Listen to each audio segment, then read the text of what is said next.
একাত্তরে গণহত্যার জন্য পাকিস্তানকে ক্ষমা চাইতে বলল বাংলাদেশ। স্বাধীনতা পূর্ব সম্পদ ফেরত চেয়েছে ঢাকা। আলোচনায় রাজি ইসলামাবাদ। পররাষ্ট্র সচিব পর্যায়ের বৈঠকে সম্পর্ক এগিয়ে নেওয়ার প্রত্যয়। ক্ষমা চাওয়ার নিয়ে যে কৌশল, আমরা আমাদের দিক থেকে আমাদের অবস্থানটা তুলে ধরেছি। তারা বলেছে যে তারা এ নিয়ে ভবিষ্যতে আলোচনা অব্যাহত রাখতে চান। বাংলাদেশের সাথে পাকিস্তানের সম্পর্ক এখন যে জায়গায় দাঁড়িয়েছে সেটিকে একটা শক্ত ভিত্তির উপর দাঁড় করাতে গেলে আমাদেরকে এই অমীমাংসিত বিষয়গুলো মীমাংসা আসল প্রয়োজন। প্রধান উপদেষ্টার সঙ্গে সফররত মার্কিন প্রতিনিধিদের বৈঠক। ট্রাম্পের নতুন শুল্ক নীতি পুনর্বিবেচনার আহ্বান। আরোপিত উচ্চ শুল্ক, সেটা নিয়ে আমরা আমাদের কনসার্নটা বলেছি। আমাদের দুই দেশের মধ্যে যে ট্রেড গ্যাপ আছে, সেই ট্রেড গ্যাপ কিভাবে কমানো যায় সেটা নিয়ে বলেছি যে আমরা আমাদের দিক থেকে কি কি উদ্যোগ নিচ্ছি সেগুলো সম্পর্কে একটা সাধারণ আলোচনা হয়েছে। দেখছিলেন প্রধান শিরোনাম। রাত 11টার সময় সঙ্গে আছি আমি আলিশা ইসলাম। এবার অন্যান্য শীর্ষ সংবাদ। সংস্কার কমিশনের প্রস্তাবনার সঙ্গে স্প্রেডশিটের ফারাকে বিএনপির ক্ষোভ। সংস্কার ছাড়া কাজে আসবে না, নেওয়া যাবে না অতিরিক্ত সময়, বলছে জামায়াত। প্রতারণা চাঁদাবাজির মামলায় গ্রেফতার দেখানো হলো মডেল মেঘনা আলমকে। বিদেশি নাগরিকদের হানি ট্র্যাপে ফেলে বিপুল অর্থ হাতে নেয়ার অভিযোগ। এবং বুড়িগঙ্গা তীরে মুঘল আমলের স্থাপত্যশৈলীর সমৃদ্ধ ইতিহাস। টিকে থাকার লড়াইয়ে 52 বাজার 53 গলির পুরান ঢাকা। ঐতিহ্য রক্ষা করে দ্যাব বাস্তবায়নের দাবি।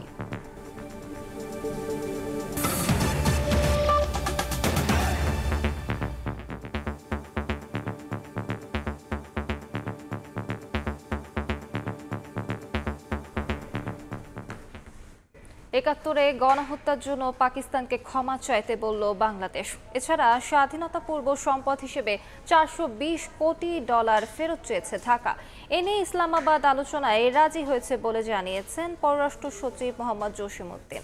পররাষ্ট্র সচিব পর্যায়ের বৈঠকে পাকিস্তান বাংলাদেশ সম্পর্ক এগিয়ে নেওয়ার প্রত্যয় ব্যক্ত করেন দুদেশের সচিব। এদিকে প্রধান উপদেষ্টার সঙ্গেও বৈঠক করেন পাকিস্তানের পররাষ্ট্র সচিব আমনা বালুচ। ইসলামাবাদ থেকে ঢাকা মাঝে 1.5 দশকের ব্যবধান। রাষ্ট্রীয় অতিথি ভবন পদ্মায় পাকিস্তানের পররাষ্ট্র সচিব আমনা বালুচের সঙ্গে বৈঠকে বাংলাদেশের পররাষ্ট্র সচিব।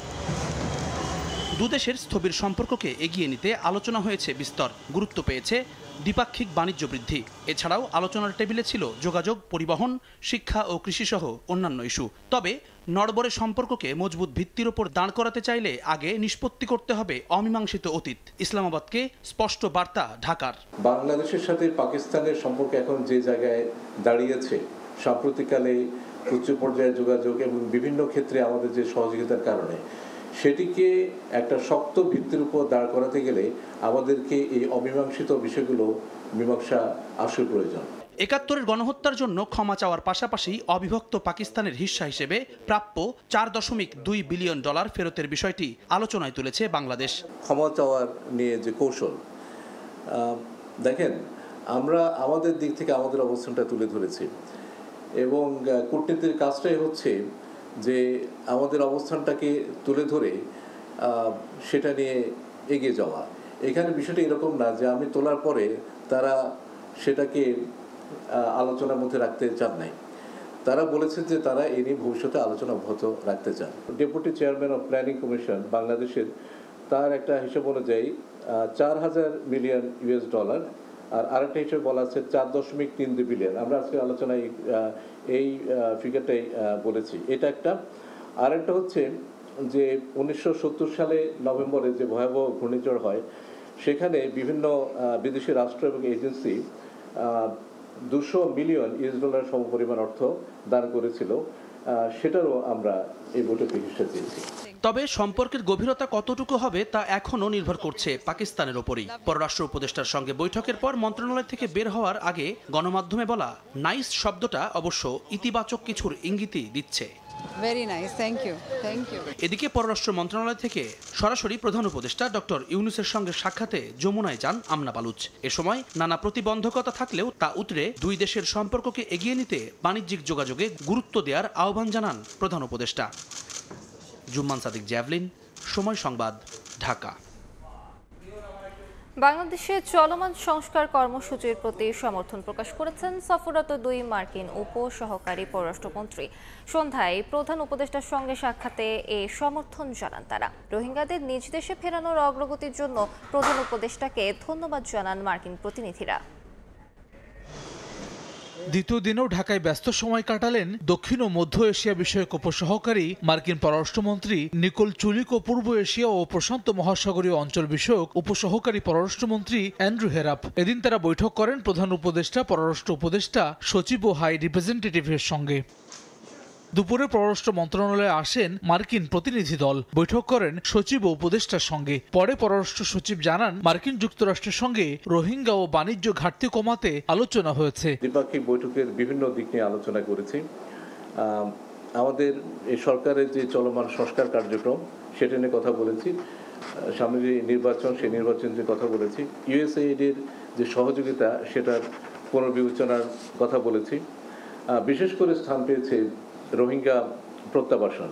পরে সন্ধ্যায় যমুনায় প্রধান উপদেষ্টা ডক্টর মোহাম্মদ ইউনূসের সঙ্গে সাক্ষাৎ করেন বাংলাদেশের সফররত 2 মার্কিন উপসহকারী পররাষ্ট্রমন্ত্রী। এ সময় চলমান সংস্কার কর্মসূচির প্রতি সমর্থন প্রকাশ করেন তারা। মার্কিন কর্মকর্তারা রোহিঙ্গাদের আশ্রয় দেওয়ায় বাংলাদেশের উদারতা এবং তাদের নিজ দেশে ফেরাতে অগ্রগতির জন্য প্রধান উপদেষ্টা অধ্যাপক মোহাম্মদ ইউনূসের প্রতি ধন্যবাদ জানান। এ সময় 1,80,000 রোহিঙ্গাকে প্রত্যাবর্তনের জন্য মিয়ানমার সরকারের সিদ্ধান্তকে গুরুত্বপূর্ণ অগ্রগতি বলে অভিহিত করেন প্রধান উপদেষ্টা। ট্রাম্প প্রশাসনের সঙ্গে ঘনিষ্ঠভাবে কাজ করার জন্য অন্তর্বর্তীকালীন সরকারের প্রতিশ্রুতি পুনর্ব্যক্ত করেন প্রধান উপদেষ্টা।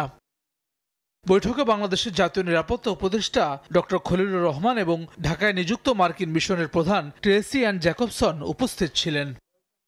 হাসান ওয়ালি, সময় সংবাদ, ঢাকা।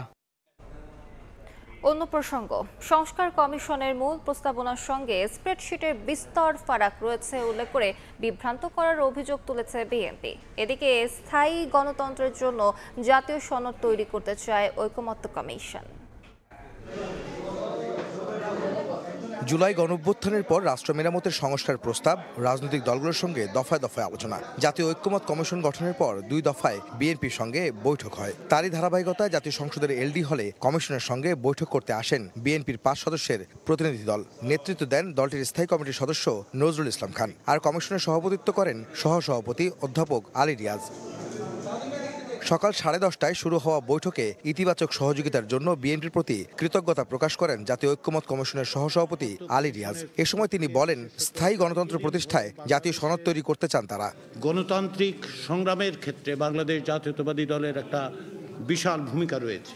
সংবিধান সংস্কার কমিশনের দায়িত্ব পালনকালেও আমরা বাংলাদেশ জাতীয়তাবাদী দলের পক্ষ থেকে যে সহযোগিতা পেয়েছি তার জন্য এই সুযোগে আমি আবার ধন্যবাদ জানাতে চাই। একই সময় বিএনপির স্থায়ী কমিটির সদস্য নজরুল ইসলাম খান বলেন, সংস্কারের বিপক্ষে নয় বিএনপি, তবে তা হতে হবে জনগণের সম্মতিতে। সংস্কার প্রক্রিয়া বিলম্বিত হলে পরিবর্তনের আকাঙ্ক্ষা স্তিমিত হতে পারে বলেও শঙ্কা তার। বিএনপি সংস্কারের বিপক্ষে না, বিএনপি সংস্কারেরই দল। খুব বেশি ভালো করার জন্য যেন আমরা এত সময় না নেই, যাতে মানুষের পরিবর্তনের যে আকাঙ্ক্ষা সেটা স্থিমিত হয়ে যায়। পরে দলটির স্থায়ী কমিটির আরেক সদস্য সালাউদ্দিন আহমেদ গণমাধ্যমে জানান, আলোচনা এখানেই শেষ নয়। স্প্রেডশিটের সঙ্গে সংস্কার কমিশনের মূল প্রস্তাবনায় বিস্তর ফারাক রয়েছে দাবি করে তিনি অভিযোগ করেন, ঐক্যমত্য কমিশনের পক্ষ থেকে স্প্রেডশিট পাঠিয়ে বিভ্রান্ত করা হয়েছে। বিস্তারিত আলোচনা হচ্ছে, আমাদের দফাওয়ারি আলোচনা চলছে। আমরা সংবিধানের প্রস্তাবনা থেকে শুরু করে প্রজাতন্ত্র এবং রাষ্ট্রের মূলনীতি, তারপরে ফান্ডামেন্টাল রাইটস থেকে শুরু করে বাকিগুলো আমরা দফায় দফায় আলোচনা করব। সংবিধান সংশোধনের বিষয়ে যে সমস্ত মৌলিক প্রস্তাবাবলী ওনারা দিয়েছেন সেই বিষয়ে আমরা আলাপ আলোচনার মাধ্যমে চেষ্টা করব একটা জায়গায় আসার জন্য। জুনে শেষ হচ্ছে জাতীয় ঐক্যমত কমিশনের মেয়াদ। নির্দিষ্ট সময়ের মধ্যে রাজনৈতিক দলগুলোর ঐক্যমত্যের ভিত্তিতে জুলাই সনদ তৈরি করতে চায় এই কমিশন। দীর্ঘদিন ধরে বাংলাদেশে। আহমেদ সালেহীন, সময় সংবাদ, ঢাকা। সংস্কার ছাড়া দেশে কোনো নির্বাচন কাজে আসবে না বলে ইইউকে জানিয়েছেন জামায়াতে ইসলামীর আমির ডক্টর শফিকুর রহমান। তাই বর্তমান সরকারকে তাদের কাজে সহযোগিতা করতে রাজনৈতিক দলগুলোকে এগিয়ে আসার আহ্বান তার। আমরা বলেছি যে এই সংস্কারগুলো সাধন না করে যে নির্বাচন হবে, এই নির্বাচন গণতন্ত্রের কোনো ভিত্তি রচনা করতে পারবে না। খুনের দায় যাদের, তাদেরকে বিচারের আওতায় এনে দৃশ্যমান বিচার এই জাতিকে দেখাতে হবে। আমাদের মূল উদ্দেশ্যই ছিল ওনাকে দেখা। আমরা দুই দলের দায়িত্বশীল নেতৃবৃন্দ এক জায়গায় বসবার রাজনীতির কোনো কথা হবে না, এটা কি বাস্তব? এটা বাস্তব না। কথা তো হয়েছে, কিন্তু আমরা সুনির্দিষ্ট কোনো বিষয়ে কথা বলিনি। কখন নির্বাচন হবে, কিভাবে নির্বাচন হবে, বিচার প্রক্রিয়া কিভাবে হবে না হবে। ব্যাংক খাতের সংকট নিরসনের অধ্যাদেশ অনুমোদন করেছে উপদেষ্টা পরিষদ। পাশাপাশি ইউরোপীয় কনভেনশনের ভিত্তিতে অভিন্ন নদীর পানি ব্যবস্থাপনা চুক্তিতে অনুস্বাক্ষরের বিষয়েও সিদ্ধান্ত হয়েছে। বিকেলে এক ব্রিফিংয়ে এসব তথ্য জানান উপদেষ্টা রিজওয়ানা হাসান। বিচার ব্যবস্থার আধুনিকায়ন, ব্যাংকিং খাতকে শক্তিশালী করা ও অভিন্ন পানি বন্টন চুক্তি নিয়ে প্রধান উপদেষ্টার কার্যালয়ে উপদেষ্টা পরিষদের এই বৈঠক। বৃহস্পতিবারের এই বৈঠকে নেওয়া হয়েছে বেশ কিছু গুরুত্বপূর্ণ সিদ্ধান্ত, যা জানাতে বিকেলে ফরেন সার্ভিস একাডেমিতে সংবাদ সম্মেলন করেন বন ও পরিবেশ উপদেষ্টা সৈয়দা রিজওয়ানা হাসান। জানান, বিচার বিভাগ সংস্কার কমিশনের প্রস্তাবনা বাস্তবায়ন শুরু করেছে সরকার। বিচার প্রক্রিয়াটা আমাদের অনেকাংশেই এখনো সেকেলে রয়ে গেছে। বিচার কার্যক্রমকে আধুনিকায়ন করতে এটা বলা হচ্ছে যে আমরা সমন জারিটা এখন থেকে টেলিফোনের মাধ্যমে, SMS এর মাধ্যমেও বা অন্য মডার্ন যে ডিভাইসগুলো আছে, মডার্ন যে মেথডগুলো আছে তার মাধ্যমে করতে পারবো। উপদেষ্টা জানান, ব্যাংক খাতের সংকট নিরসনে অধ্যাদেশ অনুমোদন দিয়েছে উপদেষ্টা পরিষদ, যেটির মাধ্যমে ব্যাংক খাতের শৃঙ্খলা, দায়বদ্ধতা নিশ্চিত ও আমানতকারীদের স্বার্থ সংরক্ষণ করা হবে। কোন প্রেক্ষাপটে অধ্যাদেশের সিদ্ধান্ত, সে বিষয়ে ব্যাখ্যা দেন প্রধান উপদেষ্টার প্রেস সচিব। গত 15 বছর দেখেছি যে ব্যাংকে একদম দিনে দুপুরে যে ব্যাংকের যে লুটপাট, আমার আপনার যে আমানতের টাকা এটা নিয়ে বিদেশে চলে যাওয়া, সেটাকে বন্ধ করার জন্য আসলে এই ব্যাংক রেজুলেশন অ্যাক্ট এটা করা হয়েছে। অভিন্ন নদীগুলোর ক্ষেত্রে ন্যায্যতা নিশ্চিতে ইউরোপীয় কনভেনশন অনুযায়ী পানি ব্যবস্থাপনা চুক্তিতে বাংলাদেশ অনুস্বাক্ষর করার সিদ্ধান্ত নিয়েছে বলে জানান বন ও পরিবেশ উপদেষ্টা। এক্ষেত্রে এশিয়ার দেশগুলোর মধ্যে বাংলাদেশই প্রথম বলেও জানান তিনি। উজানের দেশগুলোর অনীহার কারণে মাত্র 36টা দেশের স্বাক্ষর লাগতো, সেই স্বাক্ষর পেতেই লেগে যায় 17 বছরেরও বেশি। হাসান ওয়ালি, সময় সংবাদ, ঢাকা। নারীদের দিয়ে বিভিন্ন দেশের রাষ্ট্রদূতকে প্রেমের ফাঁদে ফেলে অবৈধ সম্পর্ক গড়ে তোলা ও ব্ল্যাকমেল করে অর্থ আদায়ের অভিযোগে দায়ের করা প্রতারণা ও চাঁদাবাজির মামলায় মডেল মেঘনা আলমকে গ্রেফতার দেখিয়েছেন আদালত। এছাড়া তার সহযোগী সমীর দেওয়ানকে 5 দিনের রিমান্ড দেওয়া হয়েছে, যদিও মেঘনা আদালতে নিজেকে নির্দোষ দাবি করেন। ঢাকায় নিযুক্ত কূটনীতিককে ফাঁসিয়েছেন হানি ট্র্যাপে, চেয়েছেন $5 মিলিয়ন। এমন অভিযোগে বৃহস্পতিবার আদালতে হাজির করা হয় মিস আর্থ বাংলাদেশ মেঘনা আলম ও তার সহযোগী সমীর দেওয়ানকে। এর আগেও ঢাকায় প্রভাবশালী বিদেশি নাগরিকদের হানি ট্র্যাপে ফেলে বিপুল অর্থ হাতিয়েছে চক্রটি, যদিও বিচারকের কাছে অভিযোগ অস্বীকার করেছেন মেঘনা আলম। বাংলাদেশে যে রাষ্ট্রদূতরা আছে বিভিন্ন দেশের, তাদেরকে বিভিন্নভাবে সে ট্র্যাপে ফেলে এবং এটাকে তারা হানি ট্র্যাপে আমরা বলে থাকি। এই ট্র্যাপে ফেলার জন্য তারা বিভিন্ন ধরনের মডেল এবং বিভিন্ন ধরনের উঠতি মেয়েদেরকে তারা সে ব্যবহার করে। রাষ্ট্রদূতের যে পজিশন আর যে মেঘনার যে পজিশন, এই পজিশনে তার লগে রাষ্ট্রদূতের সম্পর্ক হওয়ার কিন্তু বিষয়টা না, এবং সে আদালতে এখন নিজকে সেভ করার জন্য সে আদালতে বিভিন্ন ধরনের মিথ্যা বক্তব্য রাখতেছে। অভিযোগপত্রে বলা হয়, গত 29 মার্চ রাজধানীর ধানমন্ডির এক রেস্তোরাঁয় দফায় দফায় পররাষ্ট্র মন্ত্রণালয়ের কর্মকর্তা ও কূটনীতিকদের সঙ্গে গোপন বৈঠক করেন মেঘনা ও তার সহযোগী সমীর দেওয়ান। পরে এক কূটনীতিকের কাছে $5 মিলিয়ন দাবি করেন তারা। রাষ্ট্রপক্ষের আইনজীবী জানান, ট্রাভেল এজেন্সির নামে নারীদের ব্যবহার করে ব্ল্যাকমেলের মাধ্যমে অর্থ আদায় করাই ছিল তাদের পেশা। এটা একটা সংঘবদ্ধ চক্র। এতে করে কিছু ব্যবসায়ী যারা বিদেশে লোক পাঠানোর নামে যারা ব্যবসা করে, বিভিন্ন ধরনের ট্রাভেল এজেন্সি, এইসব লোকদের পাওয়া গেছে, এবং এটা তারা যে উঠতি মেয়েদেরকে ব্যবহার করে সেটারও একটা সম্পৃক্ততা পাওয়া যাচ্ছে। পরে ধানমন্ডি থানার প্রতারণা ও চাঁদাবাজির মামলায় মডেল মেঘনা আলমকে গ্রেফতার দেখিয়ে কারাগারে পাঠানোর আদেশ দেন বিচারক এবং তার সহযোগী সমীর দেওয়ানকে 5 দিনের রিমান্ড দেওয়া হয়। এর আগে 9 এপ্রিল রাতে মেঘনাকে ডিটেনশন আইনে গ্রেফতার দেখিয়ে 30 দিন কারাগারে আটকের নির্দেশ দেওয়া হয়। আসিফ মোহাম্মদ সিয়াম, সময় সংবাদ, ঢাকা। আগামী জুনে মিলতে পারে বাংলাদেশকে দেয়া IMF এর ঋণের 4র্থ ও 5ম কিস্তির অর্থ। তবে এর জন্য রাজস্ব আদায় বাড়াতে সব ধরনের কর ছাড় বাতিলের শর্ত জুড়ে দিয়েছে সংস্থাটি। চলতি মাসের প্রথম সপ্তাহে বাংলাদেশে আসার পর থেকে অর্থ মন্ত্রণালয়, জাতীয় রাজস্ব বোর্ড, এনবিআর সহ সরকারের উচ্চ পর্যায়ের বিভিন্ন দফতরের সঙ্গে বৈঠক করে আইএমএফ এর প্রতিনিধি দল। সফরের শেষ দিন বৃহস্পতিবার দুপুরের পর বাংলাদেশ ব্যাংকে গভর্নরের সঙ্গে বৈঠকে বসেন দলটির সদস্যরা। বৈঠক শেষে ব্রিফিংয়ে সংস্থাটির প্রতিনিধিরা জানান, রাজস্ব আদায় বাড়াতে বাতিল করতে হবে সব ধরনের কর ছাড়।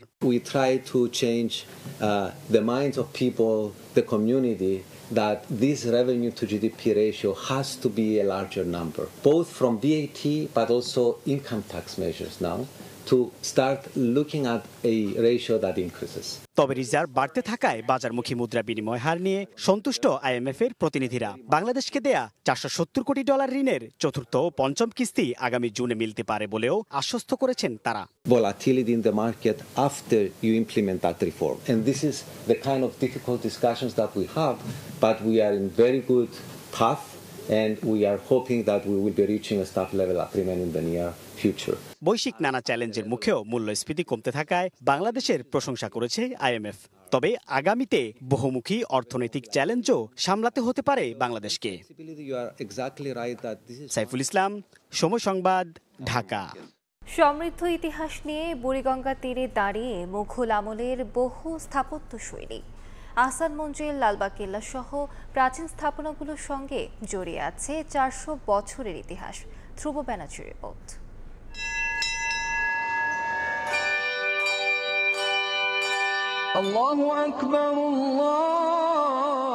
এক অন্যরকম ভোর। পুরান ঢাকার কাশবাবটুলি থেকে তারা মসজিদ ভেসে আসে আজানের ধ্বনি। আরমানিটোলার আর্মেনিয়াম চার্চ থেকে লালবাগের ঢাকেশ্বরী বাজে ঘণ্টার ধ্বনি। জানান দেয় এ শহর কারো একার নয়, এ শহর সবার সম্প্রীতির। 400 বছর, ঘড়ির কাঁটার হিসেবে 1,46,000 দিন। এত দিনে বদলেছে ঢাকা, পরিবর্তিত হয়েছে জীবনযাত্রা।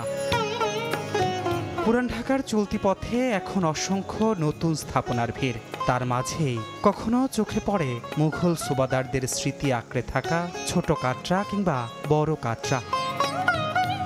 দুপুর গড়িয়েছে, পুরনো আভিজাত্যের খোঁজে গিঞ্জি শহরে ঘুরতে ঘুরতে ক্লান্ত দেহ। পরিশ্রান্ত সেই মনের খোরাক পুরান ঢাকার শ্রীদাস লেনে বিউটি বোর্ডিং। যারা আসতেন, যারা বসতেন, যারা গল্পগুজব করতেন, একটা প্রবীণদের ভিতরে সেই জিনিসটা বেশি আগ্রহ ছিল এবং প্রবীণটি সাধারণত আসতো। এ শহরে বিকেলটা রঙিন করতে রয়েছে অভূতপূর্ব এক রংমহল, যেখানে আছে জলসাঘর থেকে বৈঠকখানা, সবই। বলছি আহসান মঞ্জিলের কথা। এবার বলতে চাই অসমাপ্ত এক দুর্গের আত্মকথা। মুঘল সুবাদার শায়েস্তা খাঁ ঢাকা ত্যাগ করার পর জনপ্রিয়তা কমে যায় লালবাগ কেল্লার। তবে কালের বিবর্তনে এই কেল্লাটি এখন দর্শনার্থীদের আকর্ষণের মূল কেন্দ্রবিন্দু। রাজমহল থেকে ব্যাসাল্ট, চুনার থেকে বেলে পাথর, জয়পুর থেকে সাদা মার্বেল, মুঘলদের রুচিবোধ আর স্থাপত্যশৈলী লালবাগের প্রতিটি ইটে। আগের যে আমাদের অবিভক্ত বাংলা বা আগে আমরা ভারতবর্ষ যদি ধরি, তাহলে কিন্তু পুরান ঢাকার বাইরে আর ঢাকা নাই। পুরান ঢাকার অলিগলি থেকে পুরনো কংক্রিটের দেয়াল সবই যেন ভুলে যায় বাংলার সমৃদ্ধ ইতিহাস আর শান শৌকতের গল্প। ধ্রুব ব্যানার্জি, সময় সংবাদ, ঢাকা। অর্থ পাচারের মামলায় কংগ্রেসের নেত্রী সোনিয়া গান্ধী ও বিরোধী দলীয় নেতা রাহুল গান্ধীর বিরুদ্ধে অভিযোগপত্র দাখিল করেছে ভারতের এনফোর্সমেন্ট ডিরেক্টরেট ইডি। এর প্রতিবাদে বিক্ষোভ কর্মসূচি পালন করে দলটি। বৃহস্পতিবারও অনেক জায়গায় রাস্তায় নামে সমর্থকরা, অনেককে আটকও করে পুলিশ। কংগ্রেস নেতাদের অভিযোগ, রাজনৈতিকভাবে হয়রানি করতে সোনিয়া ও রাহুলের বিরুদ্ধে এমন মিথ্যা অভিযোগ আনা হয়েছে।